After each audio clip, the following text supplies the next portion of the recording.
آج ہم انڈرٹیکنگ کے بارے میں بات کریں گے کہ انڈرٹیکنگ کیا ہے اور اس کی ویلیو کیا ہے۔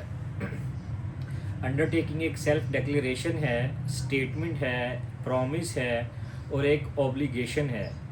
انڈرٹیکنگ ایک ایسا اوبلیگیشن ہے، ایک ایسا اسٹیٹمنٹ ہے، ایک ایسا سیلف ڈیکلیریشن ہے جو انڈرٹیکنگ دینے والا شخص کسی دوسرے شخص کو، کسی دوسرے پرسن کو دیتا ہے۔ کسی دوسرے پرسن سے مراد کوئی پرائیویٹ پرسن ہو سکتا ہے، کوئی پرائیویٹ ادارہ ہو سکتا ہے، کوئی سرکاری اتھارٹی ہو سکتی ہے، کوئی سرکاری ادارہ ہو سکتا ہے۔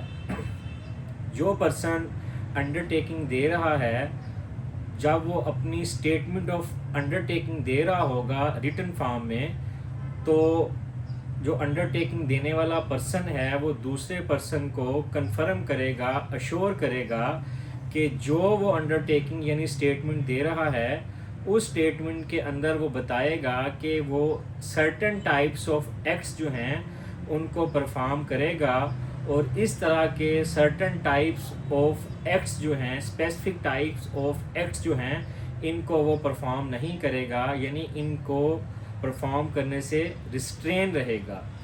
تو انڈرٹیکنگ جو ہے یہ ایک لیگل اوبلیگیشن ہے۔ جب ایک پرسن انڈرٹیکنگ سبمٹ کروا دیتا ہے تو اس کے بعد وہ لیگلی طور پہ، مورلی طور پہ باؤنڈ ہوتا ہے اس کو فلفل کرنے کے لیے، اس کو پرفارم کرنے کے لیے۔ تو اگر کوئی پرسن انڈرٹیکنگ دینے کے بعد، سبمٹ کرنے کے بعد اس کو فلفل نہیں کرتا، پرفارم نہیں کرتا، تو قانونی طور پہ اس کو ڈس ایڈوانٹیجز کا سامنا کرنا پڑ سکتا ہے۔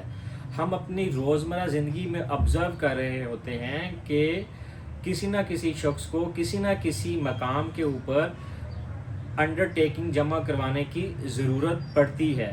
جیسے کہ کورٹ پروسیڈنگز میں کوئی شخص انڈرٹیکنگ جمع کروا رہا ہوتا ہے، کنٹریکچول ڈسپیوٹس ہیں اور ان ڈسپیوٹس کو سارٹ آؤٹ کرنے کے لیے کوئی پرسن انڈرٹیکنگ دے رہا ہوتا ہے، میٹریمونیل ایشوز کے اندر ڈسپیوٹس کو سارٹ آؤٹ کرنے کے لیے کوئی بندہ انڈرٹیکنگ دے رہا ہوتا ہے، اسی طرح پراپرٹی کے ڈسپیوٹس ہوتے ہیں، ان کو ریزالو کرنے کے لیے کوئی بندہ انڈرٹیکنگ دے رہا ہوتا ہے۔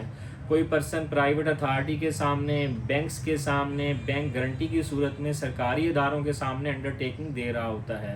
تو بنیادی طور پہ وہ انڈرٹیکنگ کے اندر ایک پرومس کرتا ہے، سیلف ڈیکلیریشن دیتا ہے کہ میں یہ چیزیں پرفارم کرنے کا پابند ہوں۔ تو یہ تھا آج کا topic, undertaking. Thank you very much.